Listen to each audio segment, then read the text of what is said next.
Bismillahirrahmanirrahim. Assalamualaikum warahmatullahi wabarakatuh. Perkenalkan, nama saya Nadia Tri Utami S dengan NIM 35120105 dari kelas 2 ED3 Administrasi Bisnis. Di kesempatan kali ini, beberapa menit ke depan, saya akan menjawab soal UTS pada mata kuliah pelayanan prima. Adapun soal-soal yang telah diberikan, soal pertama, jelaskan pengertian pelayanan prima.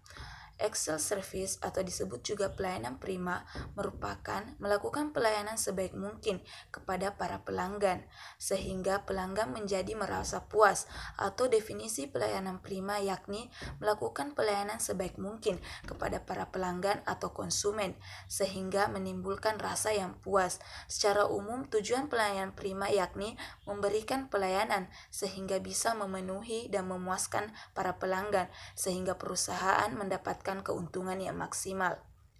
Soal yang kedua, jelaskan jenis-jenis pelayanan prima beserta contohnya. Jenis-jenis pelayanan prima terbagi menjadi 3. Yang pertama, core service. Core service adalah pelayanan yang ditawarkan kepada pelanggan yang merupakan produk utamanya. Misalnya untuk hotel adalah menyediakan kamar.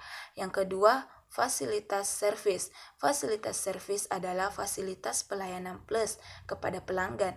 Misalnya pelayanan front office kepada hotel. Yang ketiga, sporty service. Sporty service merupakan pelayanan tambahan atau pendukung untuk meningkatkan nilai pelayanan atau untuk membedakan dengan pelayanan-pelayanan dari pihak pesaingnya, misalnya hotel dan resto pada satu tempat. Soal yang ketiga, jelaskan prinsip-prinsip pelayanan prima.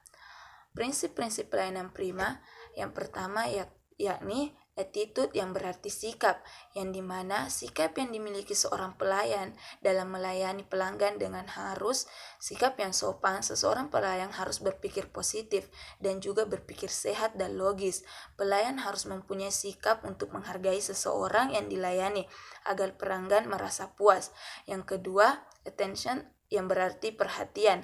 Saat melakukan pelayanan kepada konsumen, maka perlu memperhatikan dan mencermati keinginan konsumennya. Jika konsumen sudah menunjukkan niat untuk membeli suatu barang atau jasa yang telah ditawarkan, maka segera layani dan tawarkan bantuan yang dia perlukan, sehingga konsumen merasa diperhatikan dan keinginannya dapat terpenuhi. Yang ketiga, action, yang berarti tindakan. Dalam konsep tindakan, misalnya seorang pegawai pada bagian pelayanan harus selalu memperhatikan dan mencermati apa yang menjadi keinginan konsumen. Jika pelanggan sudah menunjukkan minat untuk membeli produk, maka segera layani pelanggan tersebut dan tawarkan bantuan yang mungkin dia butuhkan supaya pelanggan merasa puas terhadap pelayanan tersebut. Soal yang keempat, apa yang harus dilakukan ketika pelanggan yang sedang dilayani meminta bertemu dengan kolega kita? Yang pertama yaitu menanyakan kepada kolega kita apakah bisa bertemu dengan pelanggan atau tidak.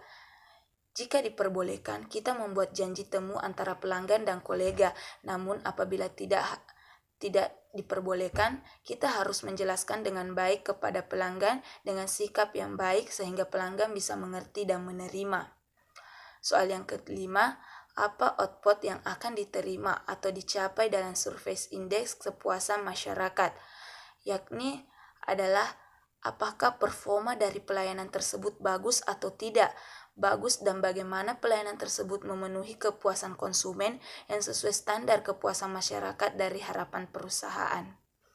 Mungkin itu saja yang dapat saya sampaikan, lebih dan kurangnya mohon dimaafkan. Wabillahi taufiq wal hidayah. Assalamualaikum warahmatullahi wabarakatuh.